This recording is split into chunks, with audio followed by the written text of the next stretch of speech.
श्री स्वामी समर्थ सगळ्यांना. तर जेव्हा आपल्यासोबत कोणी नसतं तेव्हा सोबतीला आपले स्वामी आपल्यासोबत असतात, यात माझं तरी याच्यावरती पूर्ण विश्वास आहे.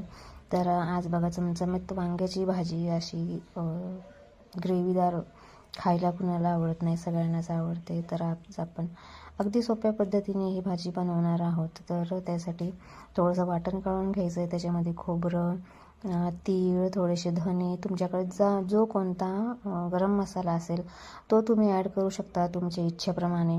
त्याच्यानंतर थोडेसे कांदे भाजून घ्यायचे आहे. कांद्यामध्ये मी बघा थोडंसं आलं लसूण टाकलेलं आहे आणि टोमॅटोसुद्धा टाकलेला आहे. मुलं असे काय टोमॅटो खात नाही, म्हणून मी डायरेक्ट वाटणात टोमॅटो वाटून घेते, म्हणजे त्याची ग्रेव्ही तयार होते आणि मुलं ते सगळंच आवडीने खातात.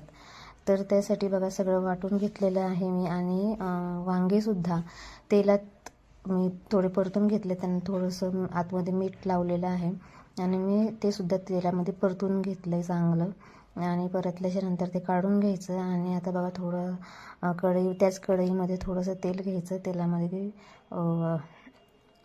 तेजपत्ता टाकायचा आणि त्याच्यानंतर आपण बनवलेला आपला तो मसाला घालायचा आणि मसाला चांगलं तेल सुटेपर्यंत परतून घ्यायचं. त्याच्यानंतर लाल तिखट टाकायचं, धने पावडर टाकायची, हळद टाकायचं आणि तुम्ही जो कोणता मसाला तुमच्या घरात तुम्ही वापरत असाल, घाटी मसाला असेल किंवा गोडा मसाला असेल किंवा गरम मसाला किंवा किचन किंग मसाला, जो कोणता तुमच्याकडे अवेलेबल असेल तो मसाला तुम्ही टाकू शकता. त्याच्यामध्ये थोडासा कांदा लसूण मसाला पण घाला आणि सगळं झाल्याच्यानंतर थोडंसं पाणी त्याच्यामध्ये ॲड करा आणि चांगलं तेल सुटतपर्यंत ग्रेव्ही चांगली खरपूस भाजून घ्या.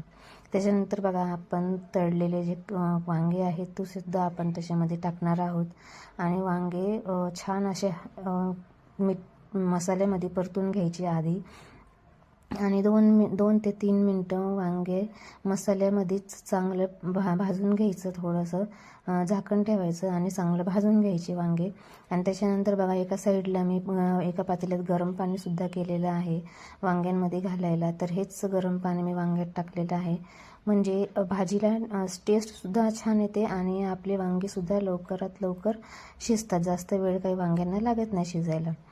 त्यासाठी फक्त मी गरम पाण्याचाच वापर ह्याच्यामध्ये केलेला आहे. तर बघा साईडला मी चेक करून बघते वांगा शिजलेला आहे की नाही.